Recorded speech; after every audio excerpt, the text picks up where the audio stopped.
振輝機電組嘅同事日常會同唔同嘅持份者緊密協調，同提供高效率嘅支援於各組別嘅同事。機電組喺唔同項目測試同完成各類型嘅大型機電設施，以至管理同智能系統嘅安裝同測試。機電組近年不斷應用創新同智慧建造，提高效能與時並進。機電組從傳統嘅 2D 圖紙去到2018年開始應用 BIM 技術，不斷努力嘗試從黑 BIM 漸漸去到而家能夠於 CDE 中使用 Full BIM 喺地盤實行作高效率協調，最後應用於物料生產上以至 MIC 嘅建造。喺運用 BIM 同時，我哋都會運用 Cave 沉浸式技術，確保安裝同維修空間嘅實際性。4D 施工方案應用於高風險同複雜嘅安裝上，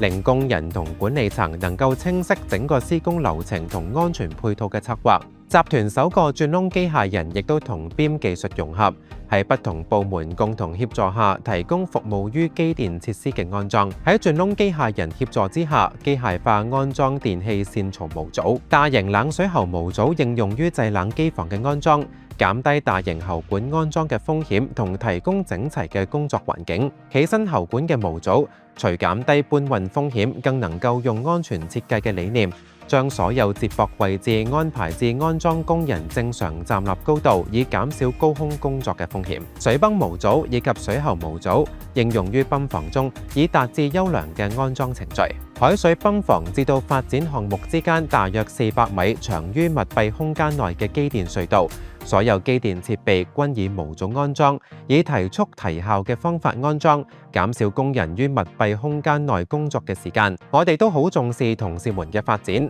致力幫助機電組員得到專業資格，以及完成專業嘅訓練。我哋會互相分享唔同地盤嘅經驗，亦都會提供唔同範疇嘅專業訓練，希望有經驗嘅同事能夠傳承技術於新一代。喺機電組同眾持份者努力下，收到唔同部門嘅完成證書，正正就係我哋機電組最好嘅成績表。當然，領導有方嘅管理層亦都係不可或缺㗎。機電組將會繼續以專業同智慧建造嘅方向，同集團一齊繼續發展。